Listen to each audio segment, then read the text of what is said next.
Morning, guys. Welcome to Coffee Chat.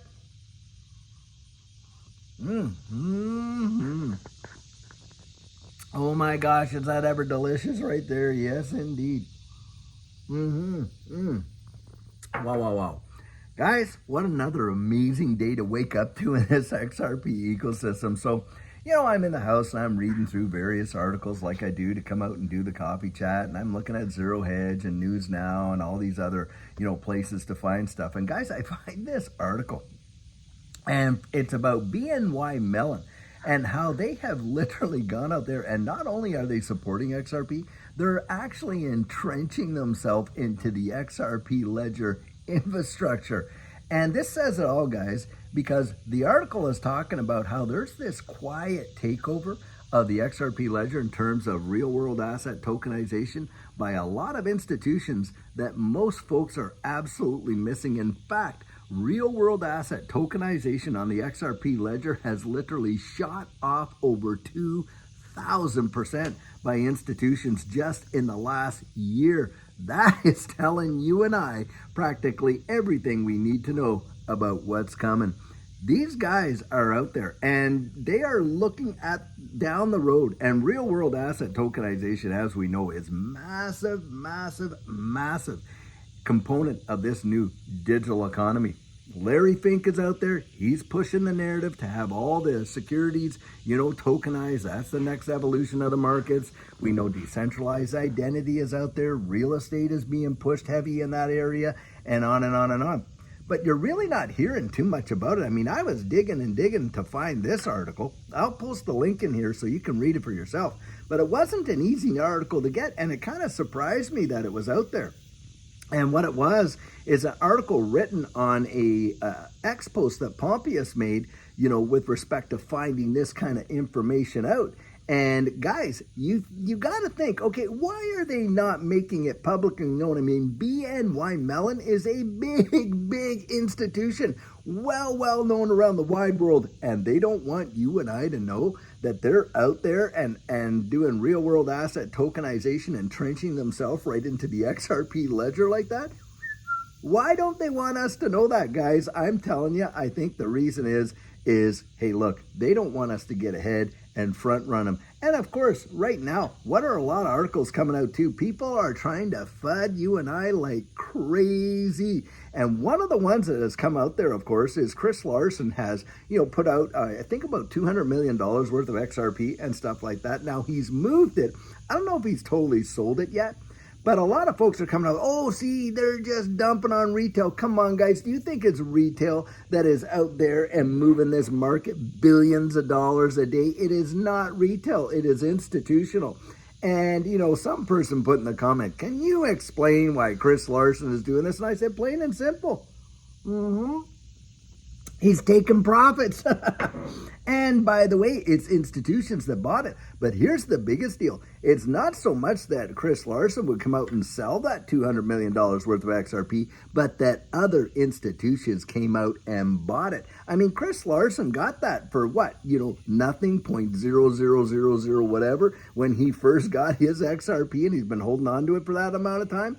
So would you do anything different? Of course he's going to take profit. I expect these guys to take profit. Institutions are taking profits all the time. That's what a market is. It's not just buying, it's buying and selling. Don't you intend at certain price points to be selling some of your XRP? Of course you do. Now, if we had bags as big as his, worth billions and billions of dollars, well, 200 million wouldn't seem like that much, would it? It might be like, I think it represented maybe 2% of his portfolio. But of course, you got the fudsters out there. Oh, look at blah, blah, blah. What's wild is this. Boy, was their appetite to buy it. Think about that. Appetite to buy that. And did it really impact the price significantly? I mean, we're still holding steady well over $3, and it wasn't but of what, 2-3 weeks ago, we were at $2.20. I mean, guys, you can't let this nonsense that these guys do, how they interpret information and, oh, this is so bad. Ripple, number one. Ripple themselves, you get this every month when the escrow gets released, right? Because they release something like 1 billion XRP every month, and then they lock up 800 million and 200 million of it gets sold to all the on-demand liquidity partners and things like that. But right now, the institutional demand is going off the scales.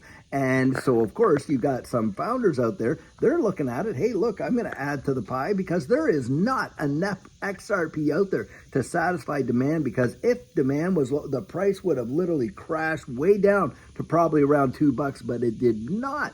And that, to me, is one of the most bullish things about Chris Larson getting out there and putting that amount of XRP out there, is that the appetite to buy it. Because it's not just when it sells, guys.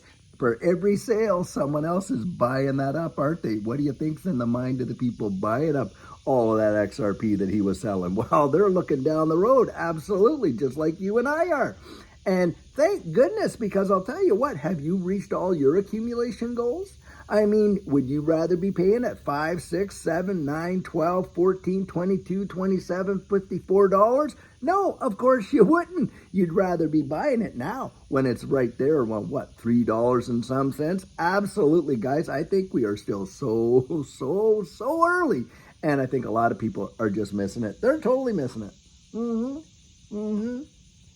They're looking at the day-to-day price action, all these little moves. 20 cents, 50 cents, this, that. That is nothing in comparison to what's probably coming down the road and what we're expecting for sure. I mean, look, how many are holding out for 2 digits? How many for 3? How many for 4? That's the way you want to think about it. Is it right now? Did you buy your XRP to sell it in a 20 cent move? Come on. No, you didn't. 50 cent move? Probably not. Most don't. We're doing it because we see the infrastructure of this new digital economy and how they are laying it down right in front of our noses. I mean, guys, they're not even really, kind of like disguising their intention anymore. They truly aren't. I mean, for years and years and years, oh my gosh, all these politicians, all these bigwigs out there, these CEOs were putting it down. I mean, come on, Jamie Dimon, JP Morgan Chase, any trader of mine that recommends Bitcoin, they're out of here. Meanwhile, JP Morgan themselves buying $400 million worth or something like that. Larry Fink, none of our clients are interested, in any of this digital assets. Now it's, hey, the next evolution is going to be the tokenization of securities. I mean, even the president, at one time, he's saying, I'm not really for this whole Bitcoin stuff. Now they're backing it like it's no tomorrow. And not just, of course, Bitcoin, XRP, Cardano, Solana, and on and on and on. Of course they are. Why? Because, guys, we are literally at the threshold of them flipping the switch and opening the door, and it is going to be the way the world works. The wide world is going to work on it, and you can't deny it. I mean, do you think that they're putting in all this effort, the millions upon millions of dollars, all the debate, all this, all that, on the Genius Act, the Clarity Act, the Anti-CBDC Act, the Financial Innovation and Technology for the 21st Century Act, and all that stuff? You think they're just doing that? Oh, well, for the sheer fun of it. Come on, they know what's coming. Beyond that, I've also always encouraged guys to go over to that AtlanticCouncil.org website. Look up their CBDC tracker. And you can see every country on earth, right down to one of the smallest ones, the Federated States of Micronesia. And they're all out there developing CBDCs. Do you think that infrastructure is being laid down, all those rails, but you're never going to see a train riding on it? Come on, guys, come on. We have more intelligence than that. But these guys don't think so. I mean, they want us to think that we're just, as dumb as a bag of hammers or something like that.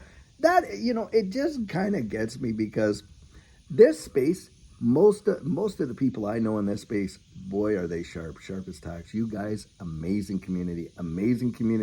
But they treat us like we're kindergartners and we can't see the handwriting on the proverbial wall or what they're doing behind the curtain. I mean, that shows you just how out of touch these guys are, I'll tell you. All these politicians, I mean, they are so out of touch. Some of them have been in those positions for 20, 30, 40 years. And, they're already, 70, 80 some years old, and stuff like that. And they're living in the past. You got dinosaurs like Elizabeth Warren. I mean, come on. That is just obscene. The woman's out there criticizing folks making a profit and becoming wealthy through new technology. Can you imagine that? And yet she herself went into politics barely, almost just a little over broke kind of deal, and is walking out being a decamillionaire. I mean, please, this is the kind of idiocy that, and yet they're the type that, well, we got to make sure, because, they can't make decisions for themselves. Come on. It's the whole, Klaus Schwab crap. And now look at what Klaus Schwab is dealing with. His own people are stabbing him in the back. I mean, it blows my mind. I'll tell you, it blows my mind. But one thing I'll tell you it does.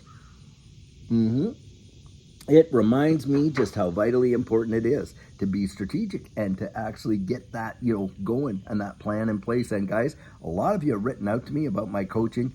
And I have, over the last couple of days, I said, hey, I'm going to be setting up. Well, today, those dates are now open. They are open. If you're interested in that, thedigital.outlook.com. And I've only opened Tuesday, Wednesday, Thursday in August there.